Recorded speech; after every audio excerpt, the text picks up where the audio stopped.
What's up, everybody, and welcome to another TAM's Top 5, where I sit down and I make a list of my top 5 favorite blank cards. Today, we're going to be working on my favorite blocking cards. My favorite cards to block with. I have decided to leave off any cards that have just the word breaker on them because anything with breaker is just inherently better than anything else, right? So breaker just says that your next check gets, or the next difficulty to play a card gets plus X. X equals a breaking number. So things like Cormorant or Nutcracker or all of these cards, yeah, they're great to block with, but they're not interesting for the video. So if you see a breaker, yeah, you should probably block with it. But for that, we're just going to move on to the first one.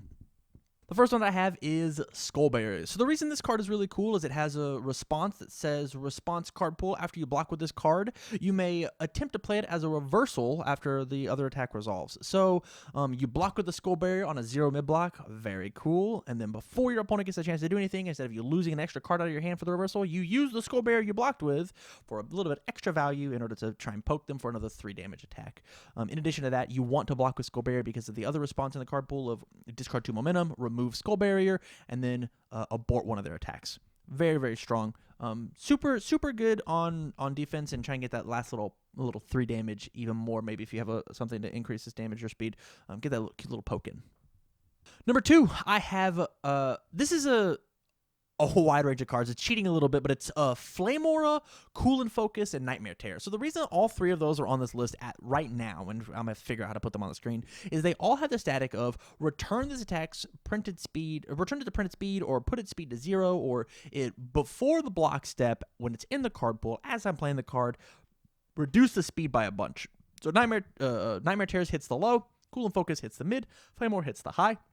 These are super good. You should include them on all the symbols, because really, really fast attacks is how you kill people. And so if you want to successfully block at least once per turn, add one of these into your deck.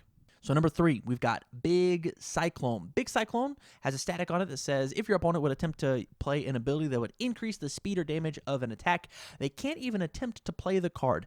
This shuts off so many things. Faye Valentine, not a character anymore. Scorpion is not getting plus 6. So blocking with this 1 high block, which a lot of attacks in the game are fairly okay, fairly fast highs, I slam down this Big Cyclone and say, hey, you have to kill me with the inherent damage that's printed on your card.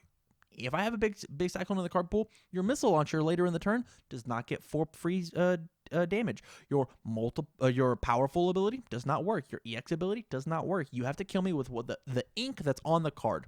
There's plenty of cards like this, like Dark Chirito and Woodman's Leaf Shield, that have a static. Well, that just after they've successfully entered the card pool, in our case by blocking, they have this everlasting effect to happen with them.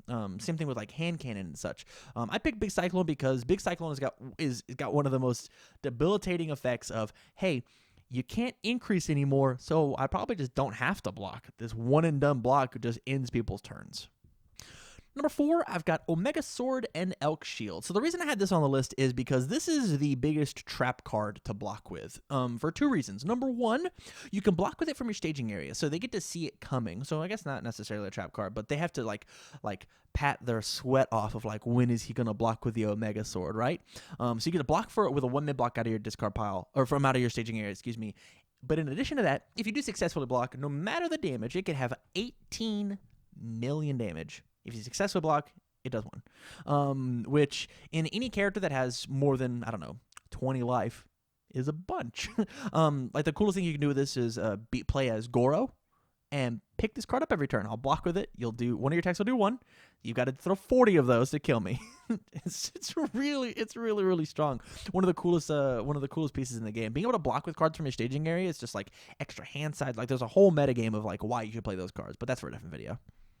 And the last card on the list, number 5, is Demon Realm Awakening, and cards that act like it. Anything that responds and then draws you more cards on the block. Things like Templar and Demon Realm Awakening, and hilariously things like Let's Cut Loose, I guess technically would count, even though that's a whole different can of beans. Gets you that extra advantage and lets you dig a little deeper and lets you keep on blocking. The cards that we mentioned before are one and done blocks. This card is the good. The sweet gets sweeter, the rich get richer kind of cards of I block this and then I'll add another block so I can continue to block. These continuing to loop Demon Realm into Demon Realm into Demon Realms are very, very strong. when it comes to being able to continue to live throughout a turn, right? So yeah, there's my top 5 cards for blocking. If you like the video, don't forget to like, share, subscribe, jump on Patreon, so throw us a couple bucks out there and support it, and leave suggestions down in the comments on what I should do another TAM's top 5 on. We've had a couple of these come out, and people have really liked them. So thank you guys for the support, and thank you for watching the video.